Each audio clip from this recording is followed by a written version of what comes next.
Hai, Assalamualaikum dan selamat sejahtera. Saya Muhammad Abdul Kamal dengan Josephine kita. Baiklah, untuk jenis-jenis perindustrian, nombor 1 perindustrian berat. Okey. Untuk nombor 2 perindustrian ringan. 1. Industri memproses. Nombor 2 industri pembuatan. Nombor 3 industri desa. Okey.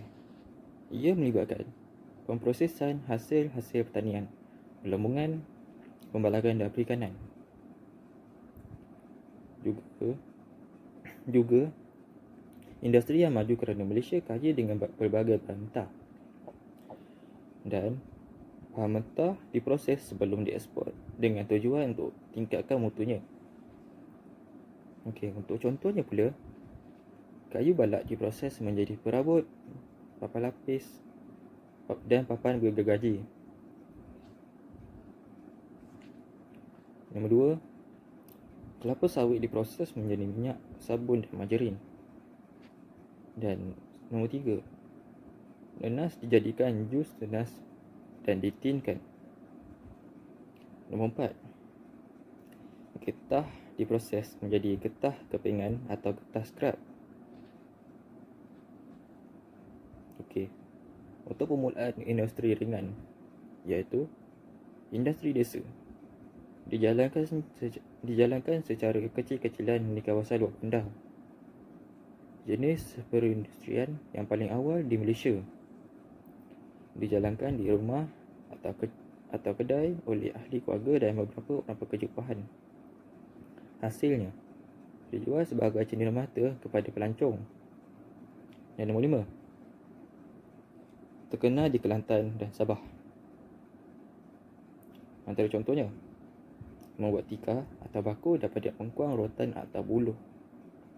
Nombor 2, mengecat batik atau tenun sutera. Nombor 3, membuat keropok ikan atau udang. Nombor 4, barangan tembaga, tembikar, perak dan ukiran kayu. Okey, yang seterusnya, industri pembuatan, mengeluarkan barangan untuk keperluan penduduk tempatan dan ekspor barangan untuk barangan pengguna. Nombor 2, jenis perindustrian yang terpenting. Contoh, pembuatan barangan elektrik, pakaian, tayar, kasut dan barangan plastik dan alat tulis DSB-nya.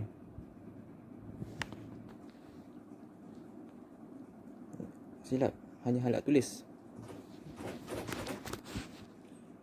Okay. Nombor 3, kebanyakannya terdapat di kawasan pusat-pusat bandar yang mempunyai pasaran yang luas dan kemudahannya yang lengkap. Okey. 4, industri membuat tayar celup, komponen mesin dan bengkel membaiki kereta juga termasuk dalam industri kejuruteraan ringan. Dan seterusnya, akhir sekali, 5, industri ini juga merupakan industri yang terbesar dan terpenting di Malaysia. Okey. Seterusnya, akhir sekali, perindustrian pelancongan. Pertama, di antara maklumat yang terdapat, industri paling popular di negara ini.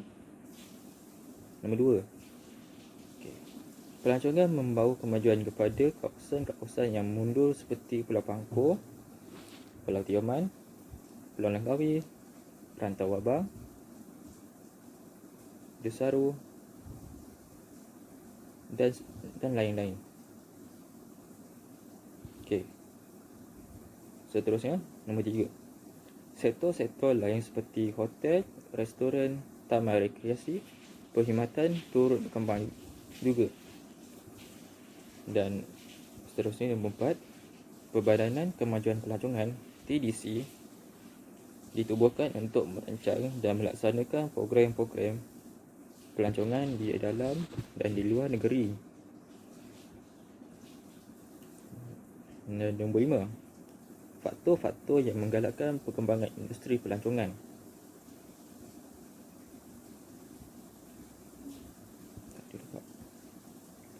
Okey, nombor 6, pandangan darat semula jadi yang menarik seperti pantai berpasir, bukit peranginan, gua batu kapur dan taman negara.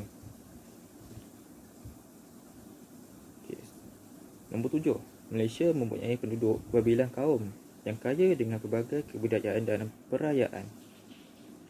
Dan nombor 8, terdapat bangunan yang cantik dan bersejarah seperti rumah ibadat, istana, kota Formosa, Jabatan Pulau Pinang, zoo, museum dan menara Kuala Lumpur.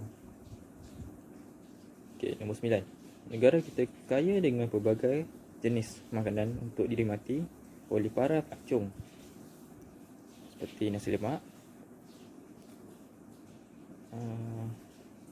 roti canai dan lain-lain.